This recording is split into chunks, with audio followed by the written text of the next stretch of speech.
Bon lundi. La nouvelle administration de Saguenay, avec à sa tête le maire Luc Boivin, vient de déposer son tout premier budget municipal. C'est un exercice axé sur la rigueur budgétaire. C'est pas pour rien s'il y avait une tirelire d'ailleurs sur la table lors de la conférence de presse.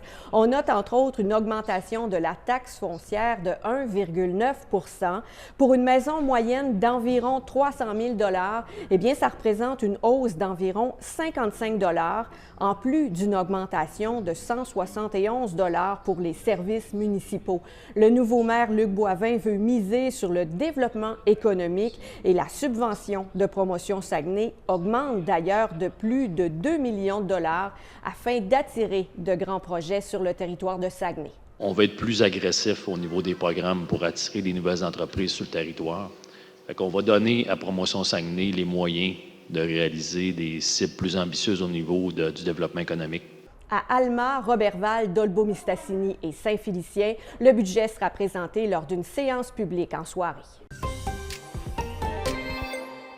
La minière Strategic Resources veut obtenir le soutien d'Ottawa pour accélérer la réalisation de son projet BlackRock à Chibougamau et à Saguenay. Celui-ci a été soumis au Bureau des grands projets qui a été mis sur pied par le gouvernement Carney dans le but justement de faire avancer ceux qui sont jugés d'intérêt national.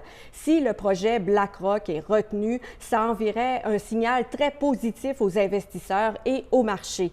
Je vous rappelle que la minière envisage de construire une usine de production de boulettes de fer au port de Saguenay, puis une mine de ferro-vanadium, cette fois à Chibougamau. Le CIUS du Saguenay-Lac-Saint-Jean a augmenté ses achats auprès de producteurs régionaux pour répondre à tous ses besoins alimentaires.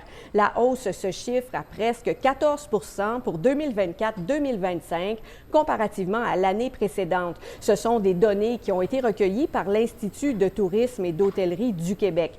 La part régionale des achats alimentaires s'établit donc à environ 40 % désormais.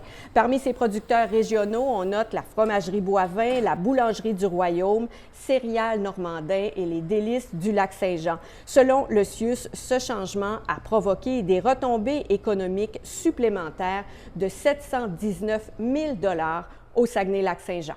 Bonne journée!